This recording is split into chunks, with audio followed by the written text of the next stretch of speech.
Singapour dévoile en ce mois de mars tout ce qui fait le charme de cette cité-État insulaire.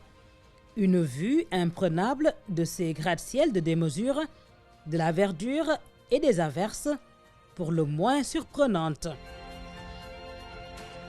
Quelle que soit l'humeur du ciel, le travail ne s'arrête pas sur cette place financière réputée. Et dont cette ferveur flotte sur ces chantiers de Sembcorp, le FPSO, l'unité de production, de stockage et de déchargement du projet GTA, elle reçoit ce jour une visite d'inspection du Sénégal.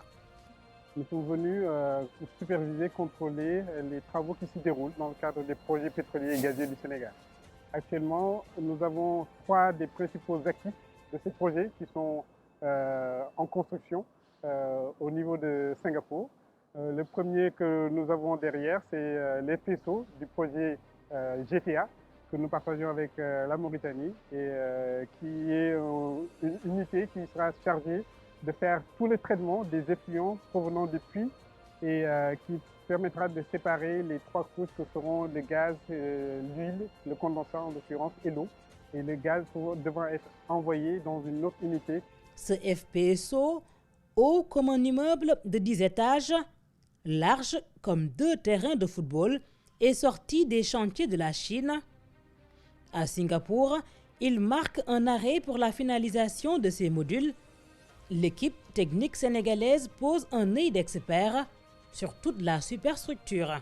Là, nous sommes venus un peu faire constater de visu l'avancement des travaux et cela nous permet en fait de discuter avec le personnel clé du FPSO qui pourront nous donner des détails par rapport à l'avancement, par rapport aux problématiques critiques, de sorte à ce que de notre côté, on puisse continuer à faire le suivi et faire la différence entre un suivi à distance et un suivi sur place.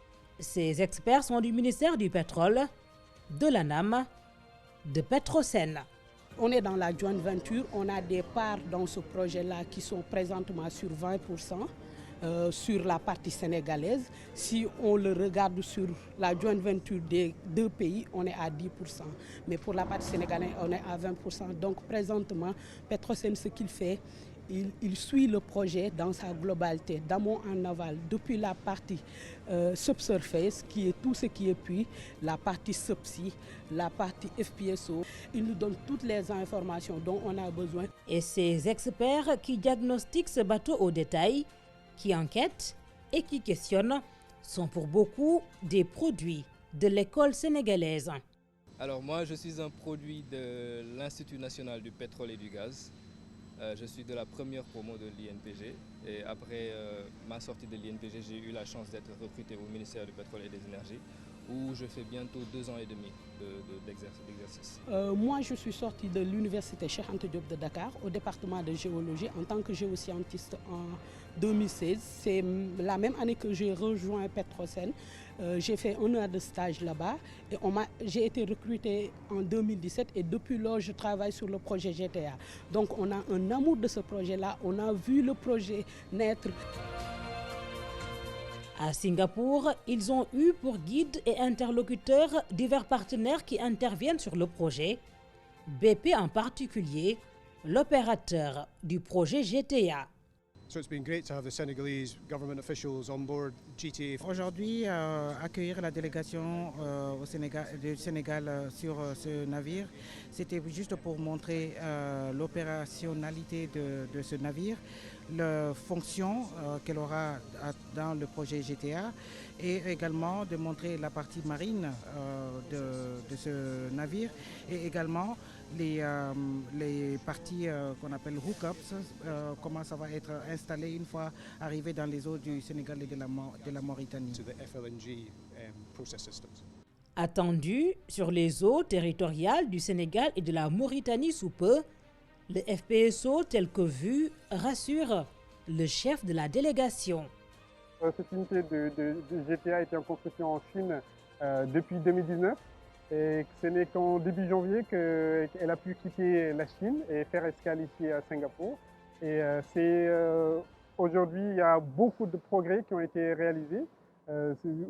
Malgré tous les défis qui sont présentés à travers la réalisation de ce projet, on constate que les travaux vont de l'avant et que l'unité serait probablement, en tout cas, voilà, dans le timing qui est prévu pour qu'on arrive à Dakar autour du deuxième trimestre, on va dire, de l'année 2023. Singapour, île située entre la Malaisie et l'Indonésie, est parmi les leaders de l'industrie maritime. Sur ces chantiers navals, pas que le FPSO du projet Grand Tortue Ahmeyim, le FPSO de Sangomar ainsi que le FLNG y sont également en construction. Cette mission d'inspection sera aussi au plus près de l'ensemble de ces infrastructures.